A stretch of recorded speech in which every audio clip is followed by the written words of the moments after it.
This is the High Voltage Business Builders Podcast, daily intelligence for serious e-commerce portfolio builders across Amazon, TikTok Shop, Shopify, Walmart, and every channel that moves the needle. Neil Twa and his Voltage team all day, every day since 2012. Let's get into it. Two sellers, same category, same annual revenue, same Amazon storefront. One gets a 4.5x EBITDA offer and walks away with $1.8 million.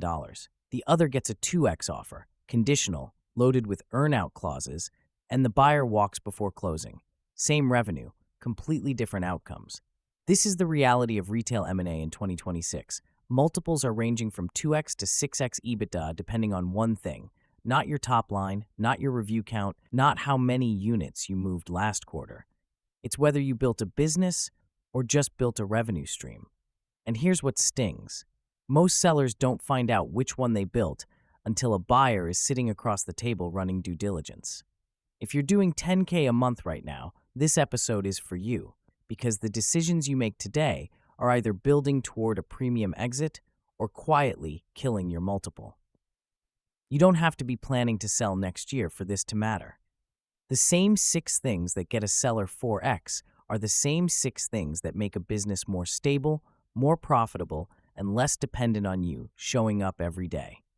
If you're doing $500 a month, this episode is urgent because sellers at your level are actively in acquisition conversations, and the gap between 2x and 4x at your revenue is not a rounding error.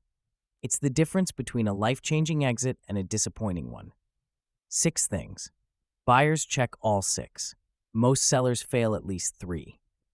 What are those 6 things, and what do you do about it before a buyer ever calls?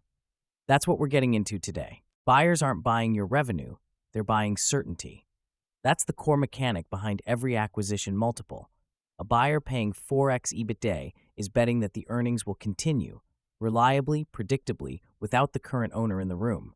Every dollar of that multiple is a dollar of confidence in the business surviving the transition. When a buyer offers 2x, they're not being cheap. They're pricing in risk. And risk shows up in exactly 6 places. First, financials. Clean, separated, accountable P&Ls. If your business finances are mixed with personal expenses, if your books require explanation, if your margins look different every time someone runs the numbers, buyers discount hard. For a seller at 5K a month, this means getting on real accounting software now, not later. For an operator at 500K a month, it means a third-party audit before you ever enter a conversation. Second, SOPs, standard operating procedures, documented processes for every repeatable function, sourcing, listing optimization, PPC management, customer service. If the answer to how does this get done is I just know, that's a key person dependency. Buyers hate key person dependencies. They price them out of your multiple. Third, brand registry and IP, registered trademark, brand registry on Amazon, documented intellectual property. This is table stakes for 4x. Without it, you're selling a seller account, not a brand. Fourth, multi-channel presence. A business that lives and dies on one platform is a single point of failure. Buyers want to see Shopify, Walmart, or at minimum a documented strategy for diversification. Fifth, supplier diversity. One supplier is a liability. 2 or more is a business. Sixth, no key person dependency. The business runs without you. Documented, delegated, and proven. Miss 3 of these, and 2x is generous. Let's make this real.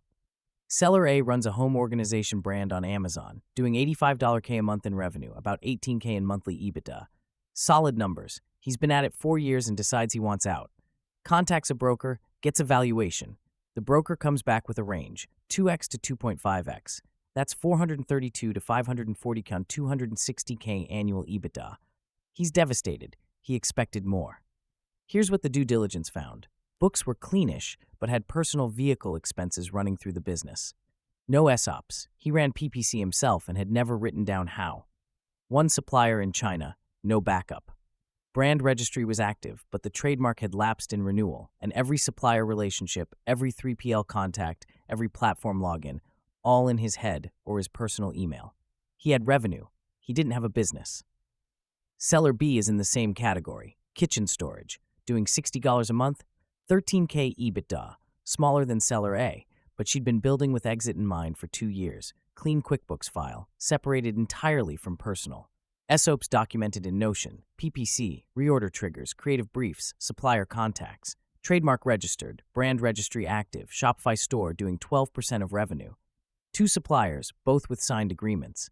A part-time VA handling 80% of operations, fully trained. She got 4.2x, $655K on 156K annual EBITDA. More money, less revenue. The difference wasn't the business size, it was the buyer's confidence in what they were actually buying.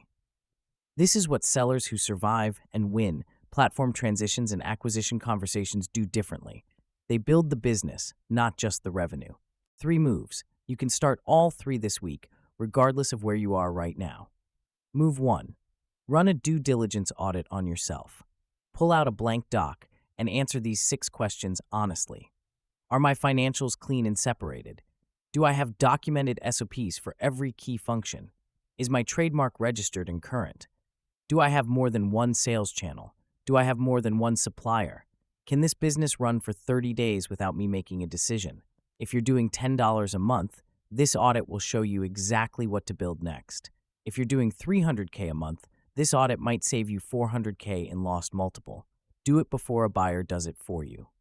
Move 2. Document one process this week. Pick the one thing in your business that only you know how to do.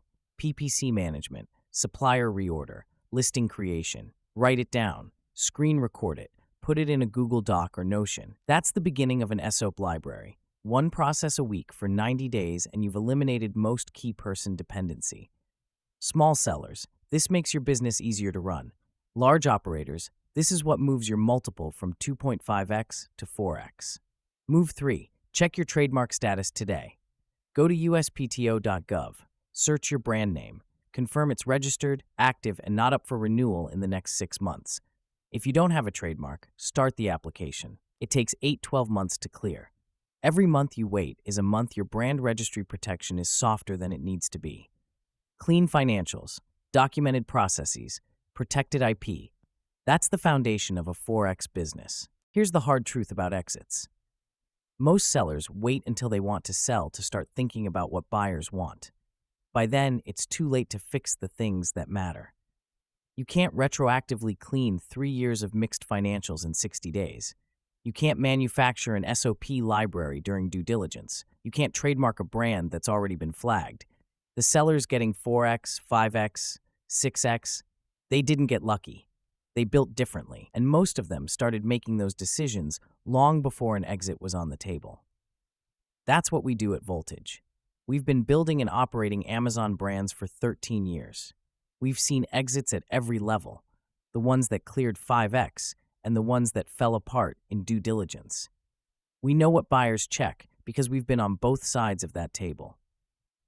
If you're earlier in your journey, still building your first brand, still figuring out what good looks like, the principles in this episode are your blueprint. Build clean from day one. It costs nothing extra and it compounds every year. If you're further along, doing real revenue and starting to think about what comes next, we can do a full business assessment with you. We'll walk through all 6 of the buyer checkpoints, show you exactly where you stand, and map out what it would take to move your multiple. Not a sales pitch, an operator conversation. 13 years, hundreds of brands, every level of this business. That's what we bring to the table. Find us at voltagedm.com. And if this episode gave you something real, share it with a seller who needs to hear it.